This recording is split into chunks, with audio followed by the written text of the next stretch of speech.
पाहूया। मराठा आरक्षणासाठी मुंबईतल्या आझाद मैदानात ठाण मांडलेल्या जरांगेंनी आता आरपारच्या लढाईची घोषणा केली आहे। गोळ्या खाऊन नाही तर उपोषण करून मरणार असा निर्धार त्यांनी हजारो लोकांच्या समोर केला। 2 दिवसात निर्णय झाला नाही तर पाणी सुद्धा सोडण्याची घोषणा त्यांनी केली। आंदोलन इतक्यात संपणार नाही, अजून 7 ते 8 टप्पे असल्याचं त्यांनी स्पष्ट केलं। दोन्हीपैकी एक काहीतरी आता होणारच। एक तर मला सरकार मारून टाकणार गोळ्या घालून, नसतं मी उपोषण करून मारणार, नसतं आरक्षण घेऊन जाणार, हे फायनल होणार आहे। पाणीचं आणखीन आज उद्या आहे सुरू, घेतलं नाही मी तरी सकाळपासून, आणखीन थेंब पण नाही घेतला, पण पाणी आजच्या उद्या दिवस सुरू आहे। आणि नाहीच मुख्यमंत्र्यांनी लवकर दखल घेतली तर पाणी पण सोडून देणार आणि मग कडक उपोषण सुरू करणार। मुंबई दौऱ्यावर आलेल्या केंद्रीय गृहमंत्री अमित शहा आणि विनोद तावडे यांच्यात चर्चा झाल्याची माहिती आहे। राज्यातील मराठा आरक्षणासह बिहार निवडणूक आणि उपराष्ट्रपती पदाच्या निवडणुकीबाबत दोघांमध्ये चर्चा झाल्याचं समजतंय। मुंबईमध्ये सुरू असलेल्या मराठा आंदोलनाबाबतही अमित शहांनी विनोद तावडेंकडून माहिती घेतली आहे। लाखोंच्या संख्येनं मराठा आंदोलक मुंबईत आले असून त्यांनी शांततेच्या मार्गाने आंदोलन करण्याचं आवाहन मुख्यमंत्री देवेंद्र फडणवीसांनी केलंय। तर महायुती सरकारच्या काळातच मराठा समाजाला न्याय मिळाल्याचं मुख्यमंत्री देवेंद्र फडणवीसांनी सांगितलं। दरम्यान मराठा समाजाविषयी सरकार सकारात्मकच असल्याचं फडणवीसांनी स्पष्ट केलं। गेल्या 10 वर्षामध्येच जेवढा काळ आमचं पहिलं युतीचं सरकार होतं, दुसरं युतीचं सरकार आणि आता तिसरं युतीचं सरकार, या काळातच मराठा समाजाला न्याय मिळालेला, इतर कुठल्याही काळात मराठा समाजाला न्याय मिळालेला नाही। आरक्षण देण्याचं कामही आम्ही केलं आहे। मराठा समाजाबद्दल आम्ही सकारात्मकच आहोत। कुठल्याही प्रकारे मराठा समाजाच्या संदर्भात आमच्या मनात काही शंका नाहीये। या समाजाच्या पाठीशी आम्ही आहोत। कॅबिनेटची सब कमिटी ज्यावेळेस एखादा निर्णय करते त्यावेळेस तो कॅबिनेटचा निर्णय म्हणजे मंत्रिमंडळाचा निर्णय मानला जातो। अशा प्रकारची एम्पॉवर्ड कमिटी आपण तयार केली आहे।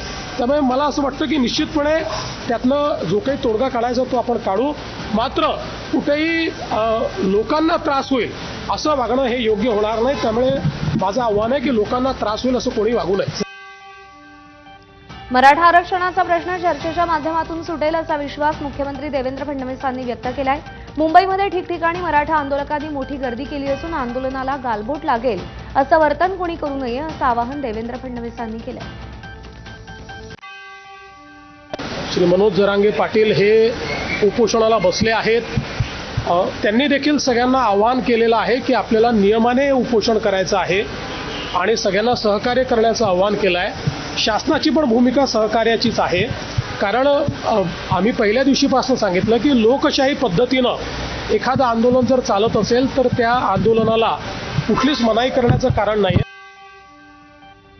कोणाचंही आरक्षण काढून कोणालाही देता येणार नाही। मराठा समाजाला ओबीसीतून आरक्षण देण्याच्या मागणीवर उपमुख्यमंत्री एकनाथ शिंदेंनी प्रतिक्रिया दिली आहे। तर मराठा समाजाला कायद्याच्या चौकटीत बसणारं आरक्षण देण्याची सरकारची तयारी असल्याचं शिंदेंनी सांगितलं।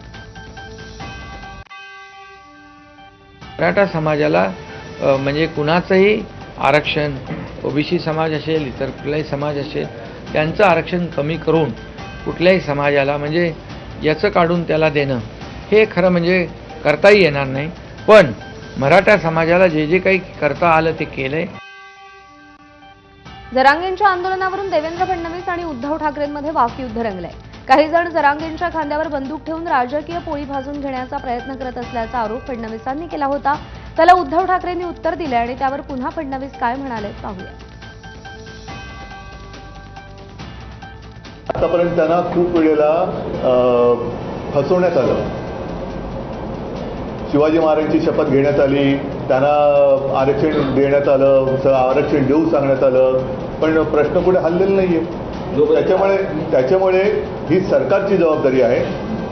सरकारने पुढाकार घ्यायला पाहिजे आणि त्यांच्याशी संवाद साधून काय आहे, काय होऊ शकतं, काय करायला पाहिजे त्यांनी सोडवायला पाहिजे प्रश्न। काही लोक जाणीवपूर्वक हा प्रयत्न करतायत की हे कसं एस्केलेट झालं पाहिजे, कसे 2 समाज एकमेकासमोर आले पाहिजेत, कसं ओबीसी आणि मराठा असं भांडण लागलं पाहिजे। काही लोकांचे स्टेटमेंट सकाळी बघितले मी, त्यांचे प्रयत्न काय आहेत माझ्या लक्षात येत आहेत, पण त्यांना मी सांगतो अशा प्रकारे आंदोलनावर पोळी भाजण्याचा प्रयत्न करू नका, तुमचं तोंड भाजेल, हे मला त्यांना सांगायचं आहे। जरांगेंच्या आंदोलनावरून उद्धव ठाकरेंनी एकनाथ शिंदेंनाही लक्ष्य केलंय. शिवरायांची शपथ घेऊन आरक्षणाचं आश्वासन देणारे आता काही बोलत का नाहीत असा सवाल उद्धव ठाकरेंनी केला. ठाकरेंच्या या प्रश्नाला उत्तर देताना एकनाथ शिंदेंनीही जोरदार टीका केली. प्रश्न कुठे हललेला नाहीये. त्याच्यामुळे ही सरकारची जबाबदारी आहे. सरकारने पुढाकार घ्यायला पाहिजे आणि त्यांच्याशी संवाद साधून काय आहे, काय होऊ शकतं, काय करायला पाहिजे त्यांनी सोडवायला पाहिजे प्रश्न. अशा प्रकारे आंदोलनावर पोळी भाजण्याचा प्रयत्न करू नका, तुमचं तोंड भाजेल, हे मला त्यांना सांगायचं आहे. दरम्यान जरांगेंचं मागणं आम्ही सरकारकडे मांडू. जरांगेंना भेटलेले आमदार आज उपसमितीला भेटणार आहेत अशी माहिती भाजपचे आमदार सुरेश धस यांनी दिली आहे. अजून आम्ही जे पाठीमागची मंत्रिमंडळ उपसमिती झाली त्या उपसमितीच्या वेळेस समोर जाऊन बोललो होतो. एक निर्णय त्यातला झालेला आहे आणि इतर निर्णयांच्या संदर्भामध्ये तातडीनं निर्णय घ्यावा अशा प्रकारची विनंती मुख्यमंत्री महोदय, दोन्ही उपमुख्यमंत्री आणि उपसमिती यांच्याशी बोलून लवकरात लवकर याच्यामध्ये तोडगा काढण्याची आवश्यकता आहे. दुसरीकडे आझाद मैदानाच्या बाहेर आंदोलकांनी रात्रीचा स्वयंपाक केला. आझाद मैदानात कोणत्याही प्रकारचं अन्न शिजवायला मनाई आहे, त्यामुळे आंदोलकांना आझाद मैदानाच्या बाहेर जिथे जागा मिळेल तिथे स्वयंपाक करावा लागला. मनोज जरांगे यांच्या मुंबईत धडक देणाऱ्या मराठा आंदोलकांनी आपल्या राहण्याची सोयही आपल्या वाहनांमध्येच केल्याचं दिसून आलं. अनेक वाहनंही मुंबईच्या सीएसएमटी स्थानकाच्या परिसरात पार्क करण्यात आली आहेत. त्यापैकी मोठ्या ट्रक्समध्ये जवळपास 30 ते 35 माणसं झोपू शकतील अशी व्यवस्था करण्यात आली आहे. मनोज जरांगे यांच्या नेतृत्वाखालील मुंबईतल्या आंदोलनात सहभागी होऊन नवी मुंबईत परतलेल्या मराठा बांधवांची सिडको एक्झिबिशन सेंटरमध्ये राहण्याची सोय करण्यात आली. पण सिडको एक्झिबिशन सेंटरचा वीज पुरवठा खंडित झालेला असल्यानं मराठा आंदोलकांची मोठी गैरसोय झाली. त्याला अंधारातच आपला स्वयंपाक बनवावा लागला. पण या परिस्थितीमध्ये कितीही त्रास झाला तरी मागे हटणार नाही असा निर्धार मराठा आंदोलकांनी एबीपी माझाशी बोलताना व्यक्त केलाय. सीएसएमटी स्थानकाबाहेर एका मराठा आंदोलकांनी आत्मदहनाचा प्रयत्न केलाय.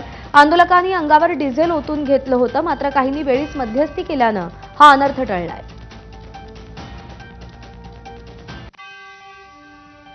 एक छोटासा ब्रेक घेतोय. बुलेटिनमध्ये या बातम्यांसह अपडेट्स तुमच्यापर्यंत पोहोचवत राहू. थोडक्यात प्रस्तुत करते जीपी पर्सिक सहकारी बँक लिमिटेड.